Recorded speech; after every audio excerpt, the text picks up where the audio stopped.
Hola, ¿me escuchan bien las personas que están conectadas? Por favor, me escriben en el chat si escuchan y se ven y si ven la pantalla. Araceli, Viviana. Ujú.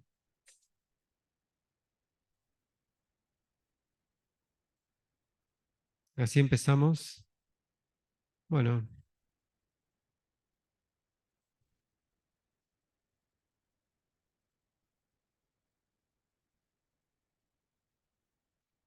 bueno.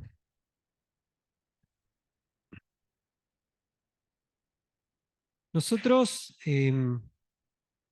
estamos trabajando en este momento.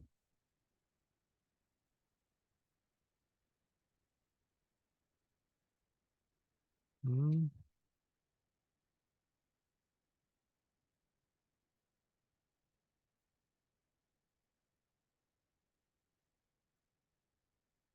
acá.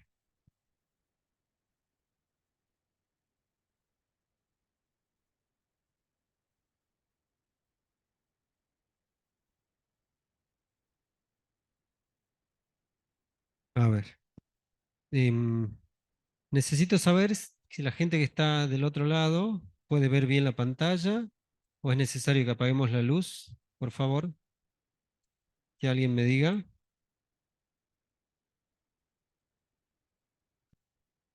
Bueno,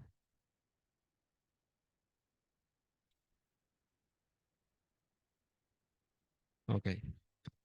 Perfecto. Nosotros estamos aquí en la unidad 3, números índices. Ya hemos trabajado un poquitito acerca de los números índices. Ya hemos visto en una primera acepción cuál es la definición de los índices y cómo se pueden aplicar a los precios.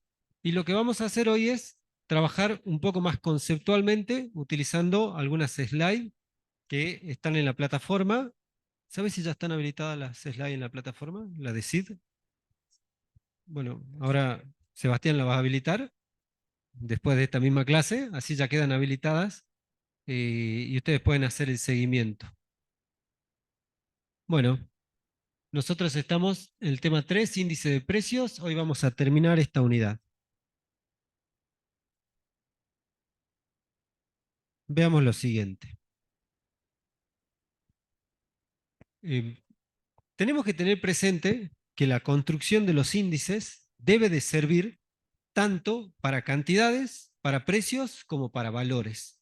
Recordemos que la característica de un índice es que indica la evolución temporal de una medida, valga la redundancia, a lo largo del tiempo o de un periodo especificado, de manera tal de convertir las variables en sus unidades originales a una unidad que no tenga dimensión y que sea comparable de manera inmediata, de forma tal que esta inmediatez sirva para, entre otras cosas, identificar la variación porcentual. Si el índice comienza en 100 y en el otro periodo de 105, es identificable de manera inmediata que ha variado un 5%. Esa es la finalidad principal. Entonces, tengamos presente eso y que independientemente que trabajemos con cantidades, con precios o con valores, tal como dice el libro de Monteverde que hemos sugerido para este capítulo, la construcción es similar, cambiando la ponderación. Esta es una palabra clave que vamos a retomar. El índice de precios de las Peires, o el índice de cantidad de las Peires, o el índice de valor de las Peires, tiene la siguiente característica, que usa ponderadores fijos en un periodo base. ¿Qué significa esto? Yo elijo un periodo base. ¿Qué es un periodo base? Monteverde o Anisi, por favor, y se fijan, perdón, González Tomasini, y se fijan cuáles son las características del periodo base, pero yo se las resumí diciendo que debía de ser un periodo, en términos muy generales, que sea relativamente estable, de manera tal de que la comparación de la evolución temporal de esa medida que estoy convirtiendo sea representativa. Pues si tomo un periodo muy malo para la economía, todo lo que viene después va a ser bueno. Entonces no es representativo. Si tomo un periodo en el pico, que se llama el auge en macroeconomía, todo lo que venga después va a ser malo. Entonces, tampoco es comparativo. Si tomo como comparativo el 2020, el año de la pandemia, todo estaba mal. Entonces, todo lo que viene después es siempre 132, 215, 300%. Y claro, porque era el peor de los escenarios. Entonces, cuando construyo el periodo base, tengo que tener muy presente eso. Por otra parte, LASPEIR lo que me dice es, cuando se construye el periodo base, se identifican unos ponderadores a partir de, en el caso del índice de precios, que es el que vamos a tomar ahora, las cantidades de los bienes consumidas, producidas, identificadas en el periodo base, de manera tal de que en los distintos periodos evolucionen los precios y las cantidades sean las mismas, de manera tal que yo pudiera comparar, y esto es clave, la misma canasta de bienes y servicios en un periodo y otro, la asequibilidad. ¿Qué tanto puedo comprar yo la misma canasta de bienes y servicios en otro periodo respecto de este periodo? Y en el siguiente periodo respecto del inmediato anterior. Y en el siguiente periodo respecto del que le sigue al inmediato anterior. Con lo cual, las Peires me va a permitir comparar toda una evolución temporal porque se va a mantener fija la cantidad y van a evolucionar los precios. ¿Ok? Eso es lo que habíamos visto nosotros con un resumen.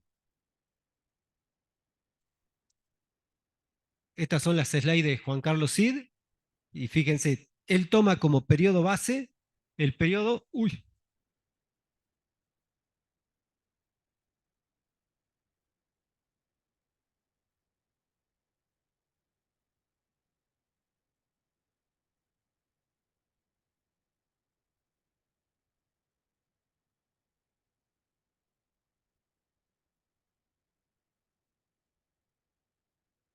bien, él toma como periodo base el periodo 2008 y fíjense que evolucionan los precios a lo largo de esa serie.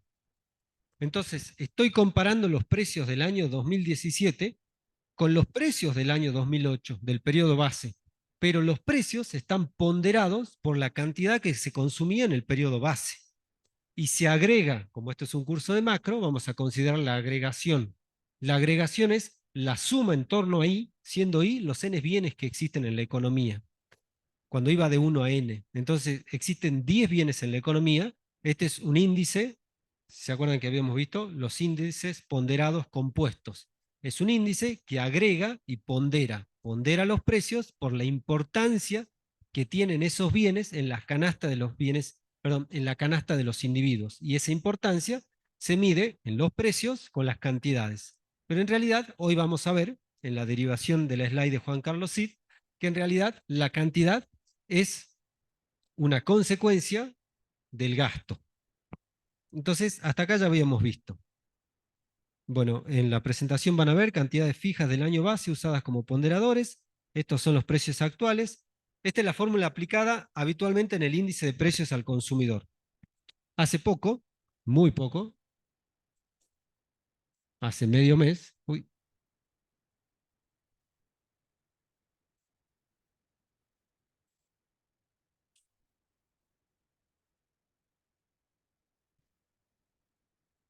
salió, a ver si es este informe, el índice de precios al consumidor de febrero del 2024, que mucha gente festejó porque se mostraba cómo se desaceleraba la tasa de inflación. Es decir, en diciembre tuvimos una tasa de inflación del 25%, en enero una tasa de inflación del 20% y en febrero una tasa de inflación del 13%.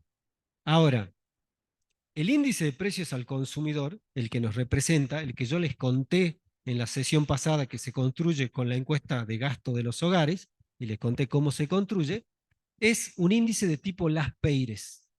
Es el mismo tipo de índice que utilizamos nosotros que estudiamos acá. Y lo que compara es la evolución del índice en dos periodos. Es decir, el índice tenía, por ejemplo, 101 en el mes de enero y tenía 114,2 en el mes de febrero. Varió entre un periodo y otro 13,2. Esa es la tasa de inflación. Corolario. la tasa de inflación o la variación de los precios se mide a partir de la diferencia entre los valores del índice de precio de las Peires. ¿Ok? Va a ser algo distinto con Pache, pero ahora tengamos presente esto. ¿Por qué? Porque en la literatura nosotros vamos a encontrar que las tasas de variación de los precios se calculan directamente por el nivel general de precios, es decir, por P, y no por el índice de precios. Y está bien conceptualmente, porque conceptualmente la inflación es el aumento generalizado de los precios, de todos los precios de la economía. Pero yo les enseñé que no se pueden relevar todos los precios en la economía, porque son precios de una cantidad tan grande que se aproxima a infinito. ¿Cuántos bienes existen en la economía? No lo sé. Una barbaridad de bienes existen en la economía. Entonces, nunca voy a saber el aumento generalizado de los precios. Está bien la definición que van a encontrar en Dornbusch, en Samuelson, en Becker, que va a decir la tasa de variación de los precios es P sub T menos P sub T menos 1 sobre P sub T menos 1. Sí, está bien, pero en la construcción nosotros lo que hacemos es construimos un índice de precios a partir de una canasta representativa de bienes y servicios, le quitamos la dimensión a los precios y la variación, el cambio en el índice es la variación de los precios. Hoy por hoy, si mal no recuerdo, el índice de precio al consumidor releva 32.000 bienes. Es una barbaridad de bienes, ¿sí? Pero existen una infinidad más de bienes. Entonces, solamente identifico 32.000. ¿Ok? Eh,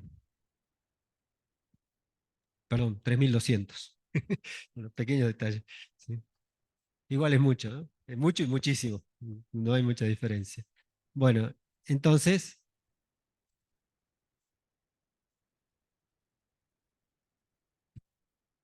perdón. Eh,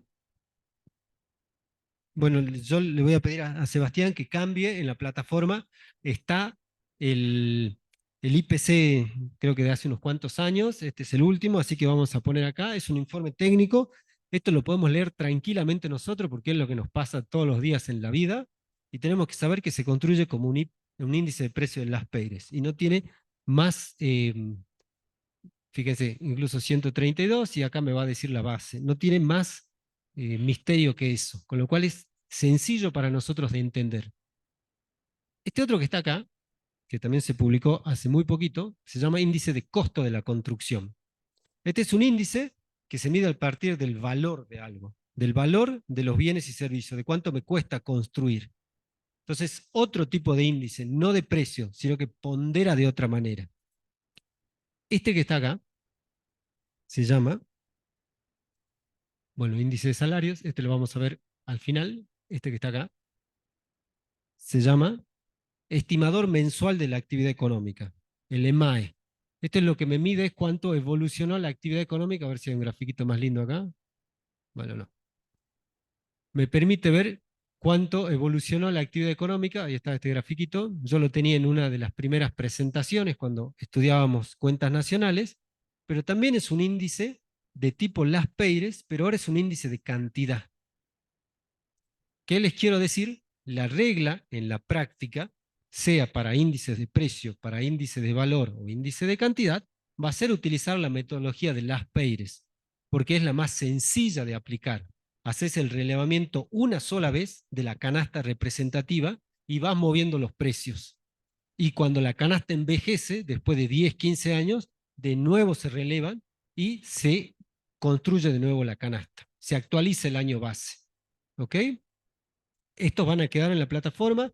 Este en particular muestra la evolución de la economía. Este MAE creo que es hasta febrero de este año y lo único que están mostrando en particular es cómo en Argentina en este momento se confirma una super recesión económica porque pasaron 3 meses de caída del PIB trimestral y fíjense la tendencia que se dice que en algún momento tiene que rebotar y sí, en algún momento se rebota porque se llega al piso y se rebota. Del piso no se pasa, pero bueno, hay que ver hasta cuánto evoluciona esta medida, esta cantidad. De la misma manera que los índices de precio, este índice de cantidad en el valor no tiene sentido. Ahí está midiendo 140. ¿Y qué significa? Y es un índice ponderado que le quitó la dimensión. Lo único que significa es que 140 es más chico que 150, que fue el periodo inmediato anterior, que cayó 10. Eso es lo que indica el índice, la evolución temporal de una medida, de una variable agregada que perdió su dimensión característica. Y no que 140 sea 140 millones, 140 puntos porcentuales, no, es 140. No tiene una interpretación. ¿Ok? Eso tiene que quedar claro porque se lo vamos a preguntar en alguno de los exámenes. Nosotros hacemos todo este esfuerzo con esta propiedad de la moneda que le quita la dimensión para estudiar algo, para estudiar la evolución. Bueno, perdón, yo no es que los esté retando, ¿no? Yo soy muy enfático, me apasiono con estos temas. A ver, sigamos. Ahí está. Bueno, Juan Carlos es súper eh, detallista con estos temas, así que ustedes van a poder ver en el PDF lo que estamos hablando. Em, Arriba voy a tener cuánto sale consumir la canasta del periodo base en el periodo corriente y abajo voy a tener cuánto vale consumir esa misma canasta en el periodo base. Es decir, puedo comparar los distintos periodos con el periodo base y con los periodos inmediatos anteriores y posteriores, porque la cantidad, la canasta es la misma. ¿Estamos hasta ahí? Hasta ahí habíamos llegado. Esto tiene que ser clarísimo. Es más, ¿se acuerdan el ejemplo que habíamos hecho acá con el Captive? Que hoy no llegó la gente del Captive, pero habíamos hecho un ejemplo con numeritos mostrando cómo las cantidades se fijan. Ahora bien, ¿qué pasa si nosotros tratamos de descubrir de a dónde viene la idea de que la cantidad es la importancia del bien? Un ponderador es algo que me tiene que indicar que la carne es más importante que la lechuga en la canasta representativa de los individuos, que el transporte en colectivo es más importante que el transporte en taxi. Nosotros definimos que eso sería por medio de la cantidad. Más, en realidad, esto viene de una interpretación mucho más grande, índices de Fisher se llaman, y que voy a tratar de desandar, no es mío esto, es de Juan Carlos Cid, al revés. Supongamos que nosotros multiplicamos y dividimos numerador y denominador por el mismo término, P sub i supra 2008. Entonces el cociente no se altera. Dado que tiene un sub i y que la suma es en torno a i, lo que puedo hacer es ese que está multiplicando, meterlo adentro de la suma, tanto arriba como abajo. Entonces lo que voy a hacer es, voy a meter el P sub i 2008 adentro del paréntesis y voy a dejar el P sub i 2008 abajo en el denominador. A ver. Como es un producto, lo puedo conmutar, entonces el resultado del producto no va a cambiar. P sub i 2008 por P sub i marzo 2017 se puede cambiar. Perdón, hay un error. Allá dice marzo 2017, es 2016. Por favor, se fijan de corregirlo cuando vean la slide. No es que ha cambiado el periodo, es el mismo periodo, hay un error nada más. Entonces lo voy a conmutar y voy a agrupar. Fíjense, voy a sumar en torno a toda la raya de fracción, arriba y abajo, y allá voy a sumar en torno al denominador. Lo único que estoy haciendo de nuevo es meter adentro P sub i 2008, reacomodar los términos y plasmar el signo de suma para algo en particular. ¿Hasta ahí estamos? Bueno, de nuevo, es solamente introducir en el paréntesis. Ahora bien, si yo hubiera construido un índice de precios simple, como aquellos que mostramos cuando enseñamos los índices simples, era la evolución del precio de un bien a lo largo del tiempo. Entonces era P sub i en el año tanto dividido el P sub i en otro año, que es la primera parte, que es ese producto que está ahí. Entonces es como si yo hubiera sacado el ratio de precios o los precios relativos se conoce en la economía, perdón, en macroeconomía se conocen como precios relativos, y los hubiera aislado en esta construcción. Entonces tengo cómo evolucionan los precios, pero como son muchos bienes, tiene que ser el agregado de esos precios. Índice de precio simple, índice de precio compuesto, índice de precio compuesto ponderado. El primero es el índice de precios relativo, el agregado es el índice de precio compuesto y el índice de precio compuesto ponderado va a ser el agregado relativo, es decir, la suma del primer término que está redondeado, multiplicado por un ponderador. Y ese ponderador, con esta resolución algebraica que estamos haciendo ahora, va a tener otra forma. ¿Cómo estás? Sí, métele. Sí, Justo te habíamos escrachado para la grabación diciendo no llegó el Captive, pero igual. Entonces, fíjense, este es el índice simple, perdón, compuesto, porque es un agregado, pero de precios, de un cociente de precios. Entonces, el precio del bien A en el 2008, en el 2016, sobre el precio del bien A en el 2008. El precio del bien B en el 2016, sobre el precio del bien B, más el precio del bien C en el 16, sobre el precio del mismo bien en el 8, más. Pero eso sería si estoy construyendo sencillamente el índice compuesto, la agregación. Voy a ponderar utilizando la segunda parte del producto. ¿Cuál es la diferencia entre lo que está en el numerador respecto de lo que está en el denominador?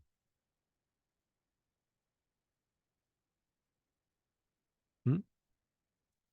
¿Qué vende diferente? Arriba y abajo. Bien, la suma. Y entonces, lo que está arriba, ¿qué es y qué es lo que está abajo?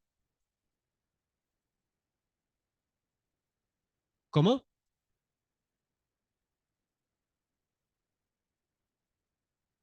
Exactamente, perfecto. Arriba yo voy a tener un bien en particular, el bien I, el bien A. El precio del bien A en el periodo en el 2008 multiplicado por la cantidad del bien A en el 2008, dividido la suma de los precios por cantidades en el 2008 de todos los bienes, incluido el bien A, el bien A, el bien B, el bien C, el bien D. Esto es un tipo de indicador que se llama proporción o ratio. Es decir, estoy haciendo el cociente entre el precio por cantidad del bien A sobre la suma de precio por cantidad de todos los bienes. Y entonces hago una proporción. Al multiplicar precio por cantidad, voy a obtener el gasto que hace el individuo en el bien A. Por ejemplo, el bien A cuesta, ¿cuánto cuesta un kilo de tomate? ¿2.000 pesos? No, un poquito menos. ¿Sí?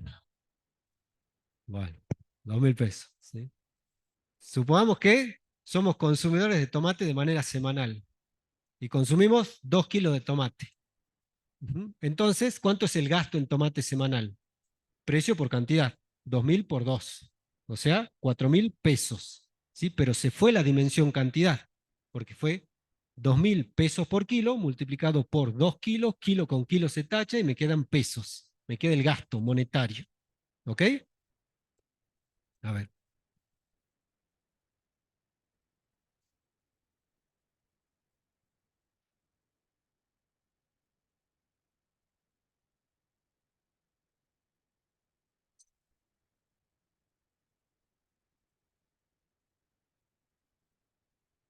estoy. Dale. Bueno,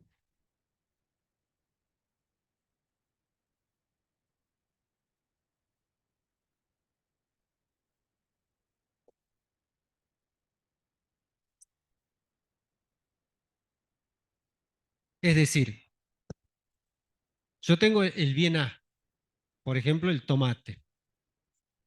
Este va a ser el bien A. Entonces, digo que voy a obtener el gasto del bien A multiplicando 2.000 pesos por kilo por 2 kilos. Se me va kilos con kilos y me queda pesos 4.000.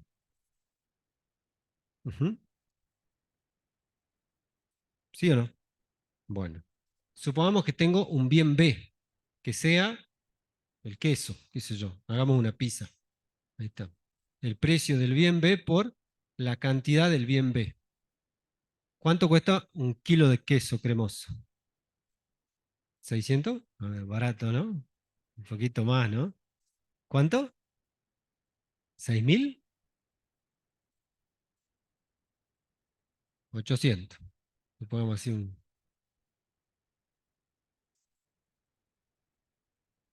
8.000. Ahí está. Por, muy interesante.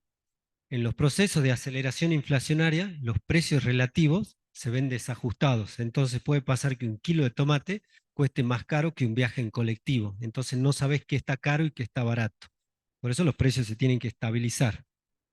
Bueno, eso pasa mucho en los procesos inflacionarios. Hay algunos precios que se aceleran, tienen una tasa de variación, una tasa de inflación o una derivada segunda, una tasa de velocidad más grande que otros precios. Bueno, supongamos que consumimos 1 kilo. Entonces, 8.000 pesos. Y, no sé, ¿qué otra cosa necesitamos? Harina, supongamos que hacemos las prepisas nosotros por la cantidad. ¿Y cuánto cuesta 1 kilo de harina?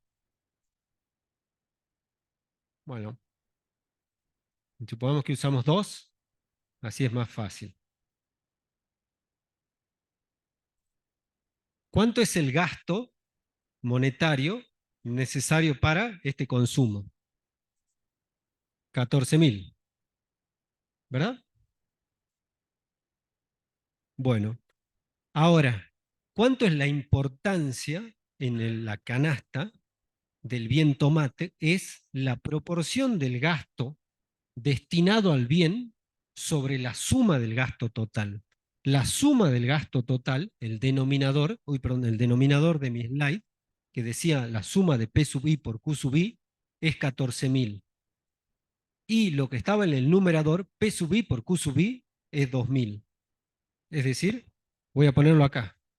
Nosotros teníamos el ponderador P sub I por Q sub I sobre la suma en torno a I de P sub I en un periodo dado.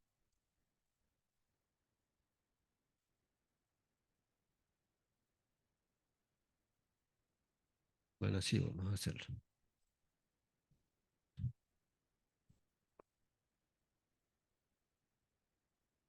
Justo no se ve, ¿no? Ahí está. Entonces, esto va a ser pesos 2.000 sobre pesos 14.000. Se va peso con peso. ¿Cuánto me queda acá? Un séptimo. ¿De cuánto será? ¿0,16? ¿Así es o no? Sí, ¿no? Bueno, 0,1666 o 16,67%. ¿Sí? Eso es la importancia del bien tomate en mi canasta de bienes y servicios. Y eso es lo que yo voy a utilizar para ponderar el gasto, perdón, para ponderar el precio del bien. El bien es tan importante como la proporción del gasto que yo destino en ese bien. Y ahora ya no es solo la cantidad, o mejor dicho, la cantidad es una derivación del gasto que yo destino en ese bien. Si yo destino el gasto en alimentos en general, perdón, de mi gasto total, el gasto en alimentos en general es el 50% de mi presupuesto, ese es el ponderador, y no la cantidad de bienes que yo consumí. Volviendo a mi presentación,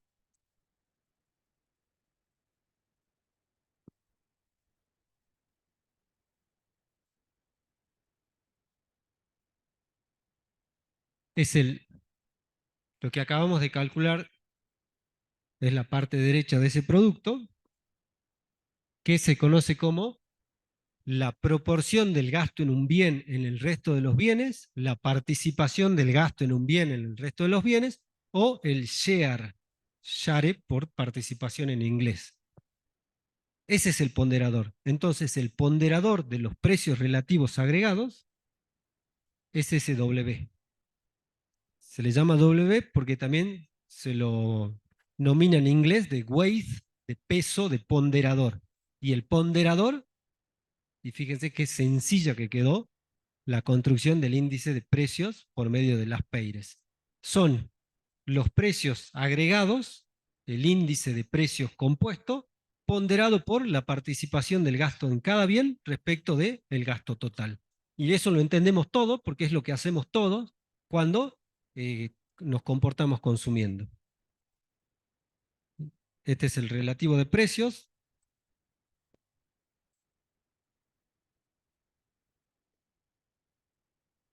Bueno, el ponderador.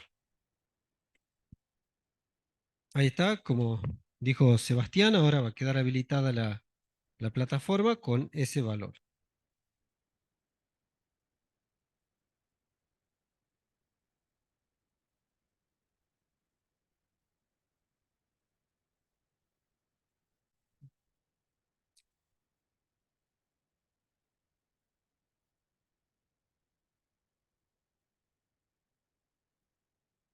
Perdón.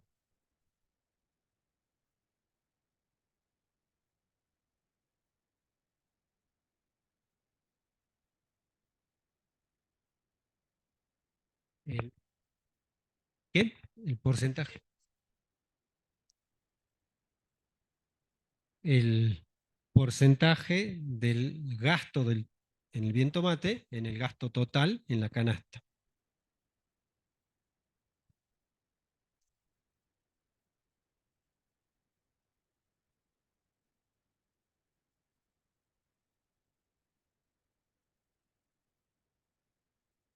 Bueno, entonces, resumiendo, la fórmula de Laspeyres es tradicional, esta que pondera por la cantidad de los bienes y servicios, también se puede expresar de esta otra forma, utilizando la ponderación de la suma de los precios relativos, que es exactamente lo mismo, esta que esta. Esta fórmula respecto de esta fórmula. Por supuesto, hay una condición, que la suma de los ponderadores tiene que ser igual a 1.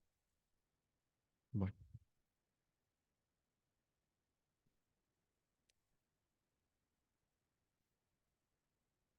veamos otra presentación.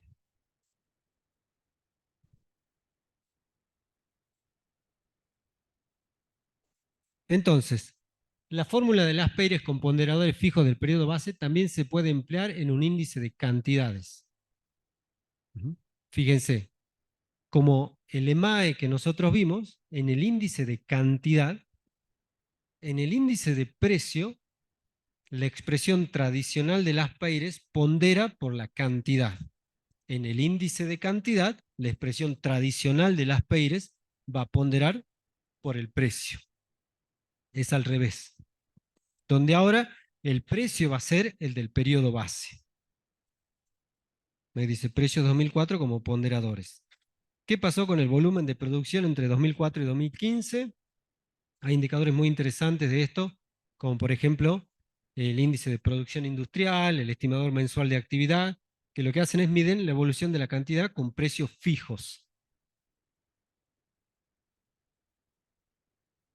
Bueno, sobre esto ya no tenemos mucho más para hablar. Acá están los ejemplos de Producto Bruto porque es lo que estuvimos trabajando. Bueno, ¿hasta ahí se entendió las Peires? ¿Sí? Tiene un poco de formulerío por detrás, pero es bastante intuitivo. Lo que no es intuitivo es dejar la canasta de bienes y servicios fija, que no se modifica a lo largo del tiempo, como ese ejemplo que yo les había contado en la sesión pasada, de la cantidad de bienes y servicios o de los tipos de bienes y servicios en la provincia de Jujuy con el pulso telefónico. Era una canasta de bienes y servicios para construir un IPC del año 86. Y en esa canasta existían bienes y servicios que al día de hoy no existen. Entonces era medio difícil encontrar esos precios. Esa canasta había envejecido. A medida que pasa el tiempo, es factible realizar la metodología de las Peires, pero llega un momento en el que la canasta envejece y que si quiero seguir utilizando las Peires, tengo que realizar de nuevo la encuesta para saber cuáles son los bienes y servicios de la canasta.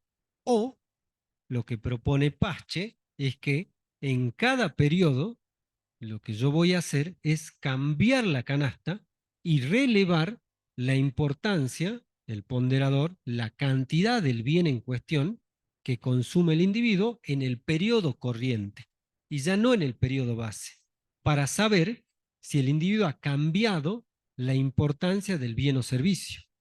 Es decir, la fórmula que está ahí. Si yo voy a comparar la evolución de los precios en el periodo 2016 versus el periodo 2008, Laspeire me diría la canasta es la de 2008. Pache me dice no, la canasta tiene que ser variable de cantidad. Tiene que ser la del periodo corriente, es decir, cantidad 2016, arriba y abajo. Es esto lo que nos indican con las flechitas en la slide. Son los precios recientes, los precios del periodo base, ponderados arriba y abajo por la misma cantidad, pero esa cantidad va a variar en cada periodo.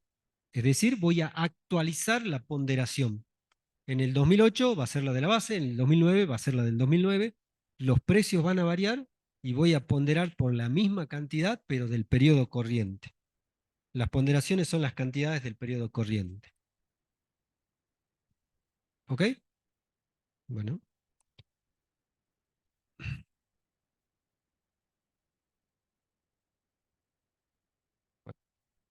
Si yo quisiera construir un índice de cantidad utilizando la fórmula de Pache,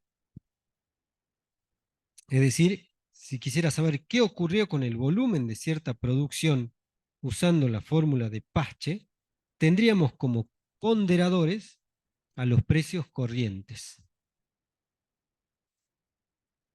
Es decir, en lugar de ponderar con la cantidad, voy a ponderar con el precio. Lo mismo que antes, nada más que ahora va a ser un índice de cantidad. Y la ponderación va a ser variable en los precios, dependiendo cuál es el periodo corriente.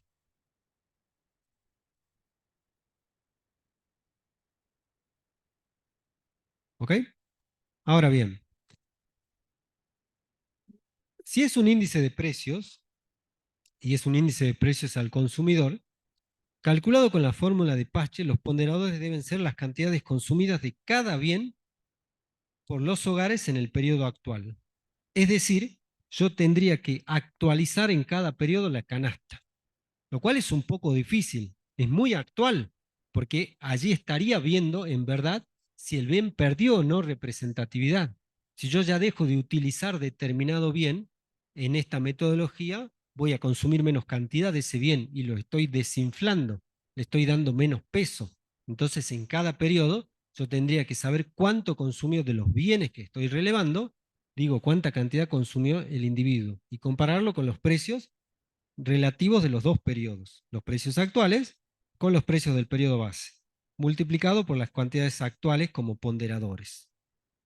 Es decir, compara el valor que a los precios actuales tiene la canasta de bienes y servicios que consumen ahora los hogares, con el valor que habría tenido esa misma canasta actual si aún rigieran los precios del periodo inicial. El índice de precio de las Peires me podía comparar la canasta de bienes y servicios del periodo base en dos momentos distintos. Lo que me dice Pache es la canasta de este momento, cuánto vale ahora y cuánto valdría la canasta de ahora en el periodo base. Y ese ahora es cada vez que yo me muevo en un periodo corriente una canasta distinta. Es una ponderación distinta. Por eso se llama ponderación variable de cantidad. Y por eso, a diferencia de Pache, no puedo comparar un periodo con otro. En Pache, la misma canasta en el periodo base, en el periodo 1, en el periodo 2, en el periodo n. Acá, en cada periodo actualizo la ponderación, actualizo la canasta. Entonces, solamente puedo comparar en cada periodo respecto del periodo base, porque tengo los precios del periodo base en el denominador.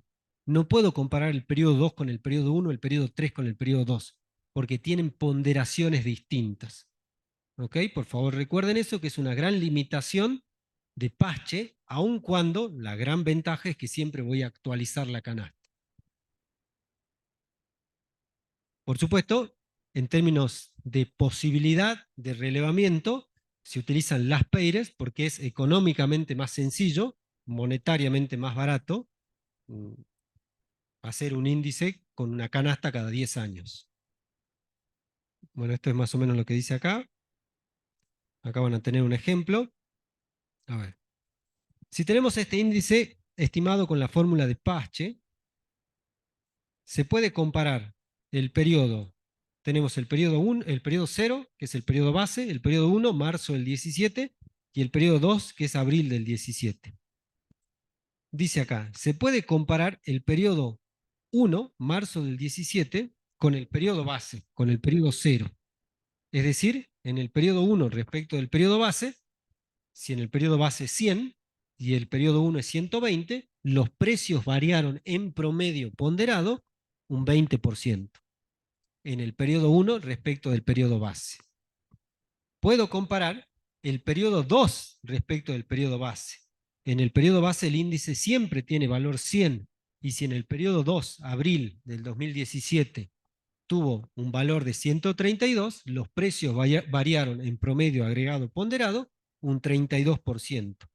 Pero no puedo decir que desde el periodo 1 al periodo 2, desde el periodo marzo a abril, los precios variaron un 12%, aun cuando diga 120 y 132. ¿Por qué no puedo decir eso? ¿Por qué no puedo comparar abril contra marzo? De nuevo, 120 versus 100, 20%. 132 versus 100, 32%.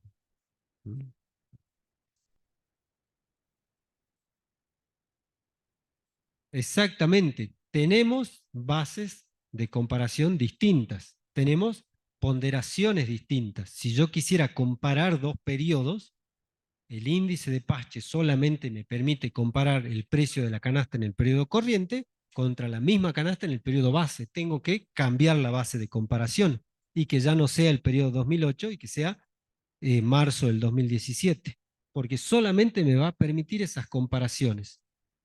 No me va a permitir comparar de un momento a otro. Bueno, ahí está esto lo que dice.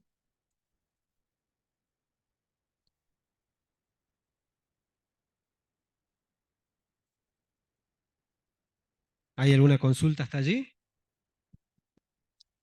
Bueno,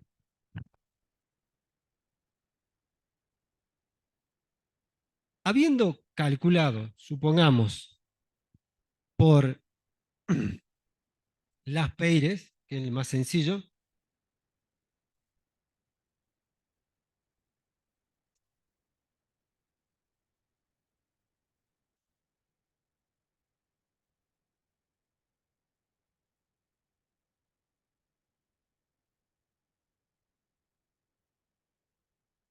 a ver, ¿para qué nos sirven los índices que calculamos?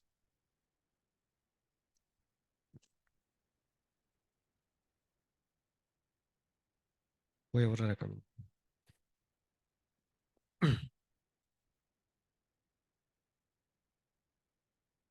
A ver, ¿para qué nos serviría conocer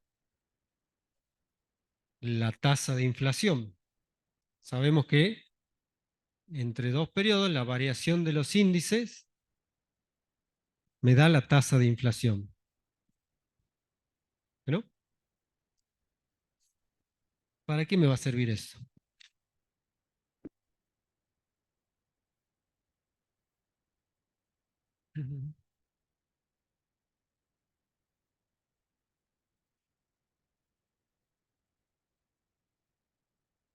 ¿Para qué les sirve a ustedes?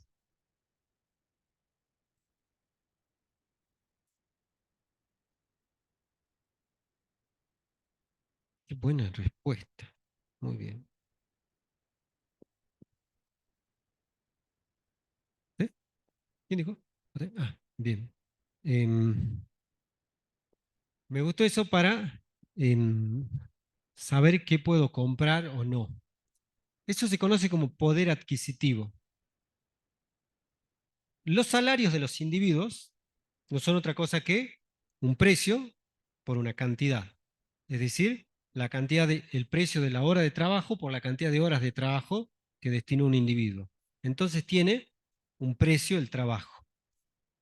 Y lo que hago es comparar el ingreso que formo con ese precio y cantidad, mi ingreso nominal, respecto del precio de los bienes y servicios de la economía, para saber si los puedo adquirir o no los puedo adquirir. Consideraciones aparte como si tengo que sumar todos los ingresos de los miembros del hogar, saber cuántos miembros del hogar tengo que consumen determinados bienes, es lo que voy a utilizar para saber si puedo consumir o no determinada canasta o qué tan lejos estoy para consumir o no determinada canasta de bienes y servicios, que tiene un gasto, 14.000 pesos en el ejemplo. Es decir, lo que voy a saber es si mi poder adquisitivo me permite comprar o no determinada canasta. ¿Ok? Deben haber escuchado la palabra poder adquisitivo. Entonces, es cuántos bienes y servicios puede comprar mi salario. Y esto es clave porque nosotros vamos a hacer la distinción entre variables que se denominan reales y variables que se denominan nominales. Las variables reales se entienden a precios fijos, constantes o de un año particular. Le voy a poner base para que entendamos a qué nos estamos refiriendo. Estos se conocen como a precios o a valores del periodo corriente, del periodo bajo análisis. La medida real es una medida que se conoce como constante a precio de determinado año, o también es muy usual en los libros que me digan, a partir de esta acepción de poder adquisitivo, de cuántos bienes y servicios puedo comprar, que una medida real es una medida que se expresa en términos de bienes y servicios. Uh-huh. En términos de bienes y servicios. Mientras que la medida corriente se expresa en valores nominales o corrientes. Uno de los primeros gráficos que mostramos cuando estudiamos cuentas nacionales decía evolución del Producto Bruto a precios del año 2004. Es decir, se había construido con el sistema de cuentas nacionales el PIB, el Producto Interno Bruto, por los métodos que nosotros sabemos, pero se había valuado a un precio en particular. ¿Por qué? ¿Por qué a un precio fijo? ¿Por qué una medida que evoluciona en el tiempo se tiene que evaluar a un precio fijo y no al precio de cada periodo?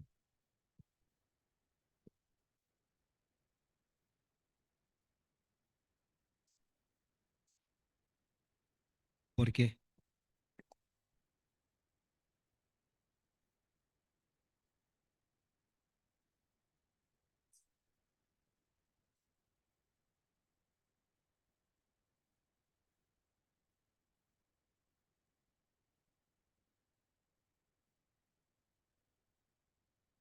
Bien, por ahí viene la mano. ¿Recuerdan el método de cálculo directo o de los bienes directos, creo que lo habíamos llamado, que decía multiplicar el precio por la cantidad y agregar? Ese era uno de los métodos. El método de los bienes finales, creo que le llamamos, o el método directo. ¿Ok? Acá yo voy a ver cuánto evolucionó el producto a partir de la multiplicación y luego la suma de precio por cantidad. Pero en esta concepción, que está ahí a la derecha del pizarrón, el producto puede haber aumentado porque aumentó la cantidad o porque aumentó el precio.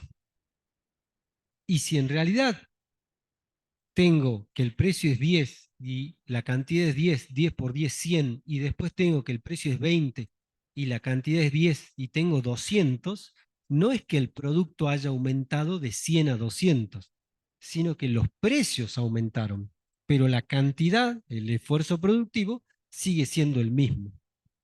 Cuando yo en una medida que incluye cantidades y precios no fijo el precio, puedo cometer el error de pensar que la evolución agregada, porque pierdo la individualidad de lo sumado y me queda un número, que la evolución agregada es precio o cantidad. No sé cuál de los dos es.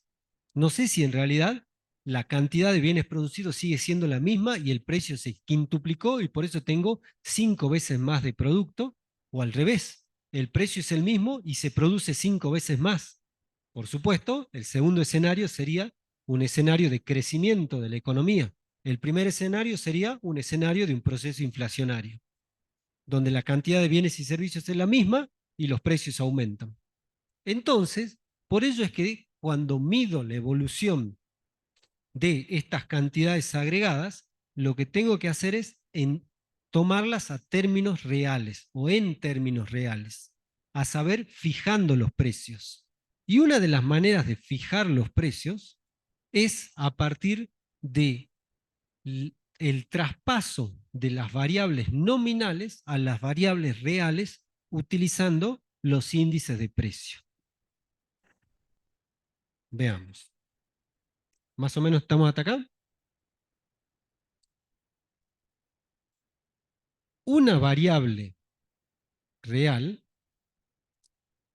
se va a desinflar, se va a deflactar, perdón, va a deflactar una variable nominal a partir de los precios. Ese proceso se llama deflactar. Desinflo los precios, es como si los pinchara, porque los precios están perjudicando mi análisis. Está creciendo el producto, pero porque se están inflando los precios. Entonces lo que tengo que hacer es deflactar, dividir por los precios. Con lo cual, para el caso que a nosotros nos atañe, una variable real, dado que los precios los aproximamos por medio del índice de precios, va a ser el índice de precios multiplicado por 100. Recuerden que nosotros a los precios los aproximamos por medio del índice de precios. Ahí está.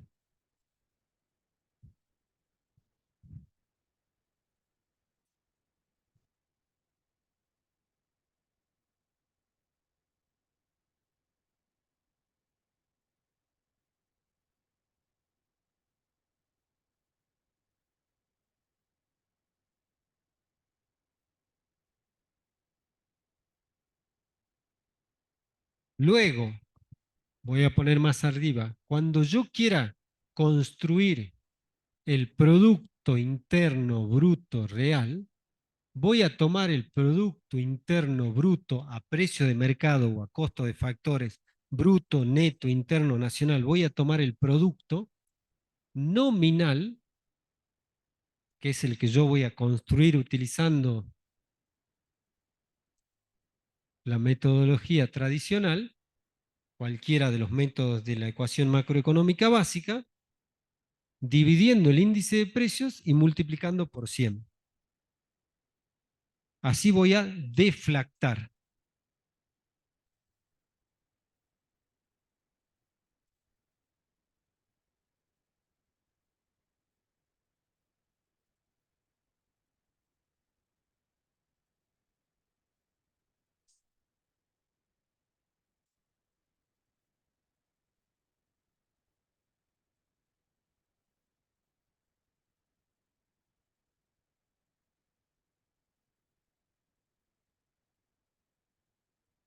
Creo que esto lo tengo mejor en una slide.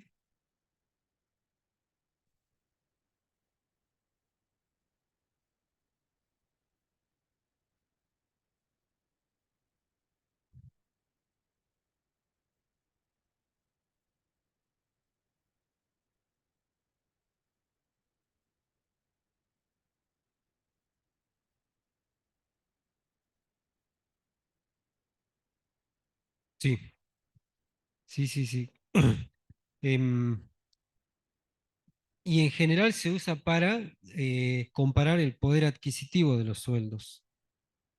Un segundo, a ver dónde tengo mi clase.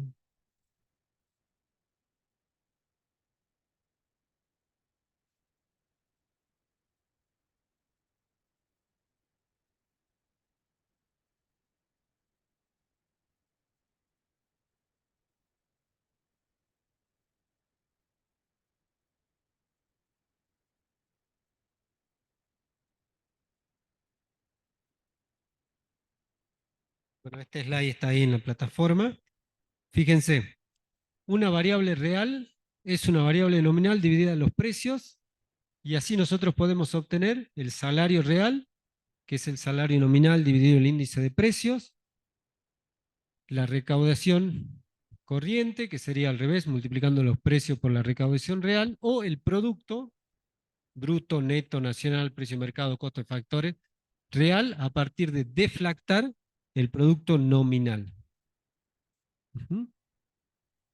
Una pequeña aclaración. La diferencia entre dos valores del índice de precios es la tasa de inflación, ¿verdad? Si el índice, por ejemplo, tipo Las Peire, en un periodo me da 120 y en el otro periodo me da 125, los precios en promedio aumentaron un 5%. Tienen la misma base de comparación, se pueden comparar. ¿Ok? Ahora bien, de la misma manera que nosotros deflactamos una medida nominal a partir de una medida, perdón, a partir de los precios, cuando construimos una tasa real, el proceso de deflactación no se hace dividiendo, sino se hace restando.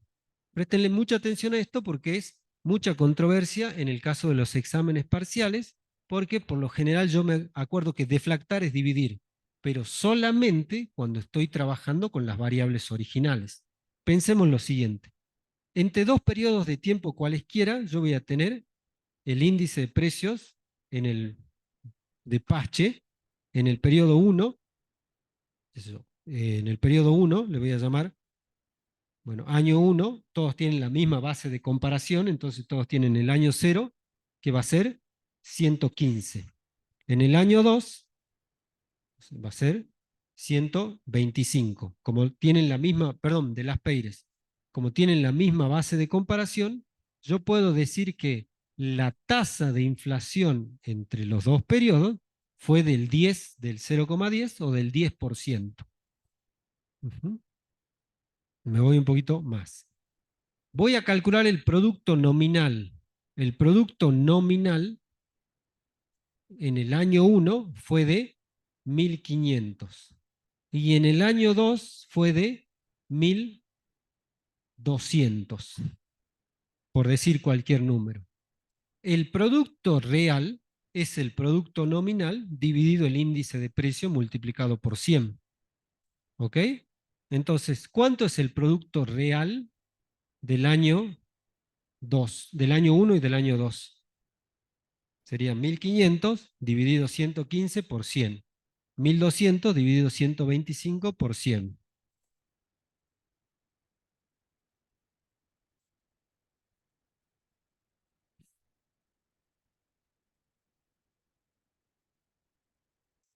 1.304. Y, bueno, más. ¿Y el otro?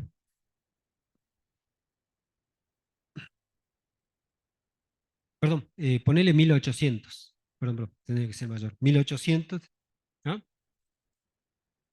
Sí, 1.800 dividido 125. Bueno, fíjense, si yo hubiese evaluado solamente la evolución nominal, iba a decir, el producto aumentó una barbaridad. Aumentó de 1.500 a 1.800. Ahora, cuando lo deflacto, veo que el aumento del producto en gran parte se debió al aumento de los precios. Entonces, en realidad el producto aumentó de 1.300 a 1.400 y no de 1.500 a 1.800. ¿Estamos? ¿Sí o no? Bueno, ese es el ejemplo que estamos viendo allá. Ahora bien, si yo voy a comparar las tasas de crecimiento, es otra cosa. Supongamos lo siguiente.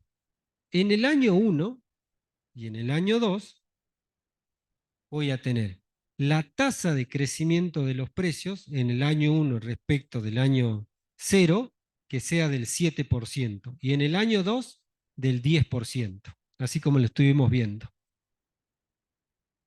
Los salarios, la tasa de crecimiento de los salarios nominales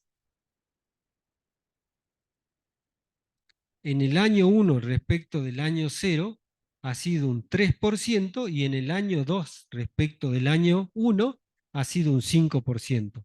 Imaginemos que construimos un índice de salarios, un índice de valor del tipo Las Peires. Y entonces podemos comparar la evolución del índice periodo a periodo. Y la evolución del índice de salarios periodo a periodo me dice que en el periodo 1 era 106 y en el periodo anterior era 103. Perdón, en el periodo base era 100 y en el periodo 1 era 103, o sea, varió un 3%. Y en el periodo 2 era 106, o sea, varió un 6% respecto del periodo base y un 3% respecto del inmediato anterior. ¿Me siguen hasta ahí? Como un índice de salarios. Ahora, esta es una medida de variación de salarios nominal y esta es una medida de la variación de los precios. Para saber cuánto variaron los salarios reales, también tengo que deflactar, tengo que desinflar la variación de los salarios nominales por la variación de los precios. Pero, a diferencia de aquí, que lo que yo hacía era dividir, ¿cómo voy a deflactar acá? ¿Cómo? Restando exactamente, corolario, la tasa real es la tasa nominal menos la tasa de inflación. Piensen en la tasa de los plazos fijos. El plazo fijo te paga un 62% y la inflación está prevista en un 100%. ¿Cuánto es la tasa real? Menos 38%. ¿Sí? Y no tuvimos que hacer ningún cálculo, nos dimos cuenta, porque comparamos la tasa nominal versus la tasa de inflación. Y así es en toda la economía para todas las variables nominales. La tasa nominal 3 menos la tasa de inflación 7 me da que los salarios perdieron un 4% en uno respecto de en dos. 5 menos 10 me da que los salarios perdieron un 5%. Entonces, con el análisis nominal, yo voy a caer en lo que se llama ilusión monetaria. Veo que me aumentan los salarios nominalmente, pero si lo comparo con la tasa de inflación, en realidad estoy perdiendo en términos reales. Con esto se juega mucho en políticas públicas y los políticos, los funcionarios juegan mucho con la ilusión monetaria, porque a veces los ciudadanos, nosotros los privados, no conocemos los índices de precio. Entonces te dicen, te aumentan un 35% y vos decís, fantástico, aumentó un 35% mi poder de compra, pero después te das cuenta que en realidad los precios habían aumentado un 70% y que tu poder de compra cayó. Bueno, fuiste atenido a una ilusión monetaria. Bueno, esto lo van a trabajar un poquito más en el práctico, así que eh, hasta aquí llegamos hoy y nos vamos a encontrar el próximo martes.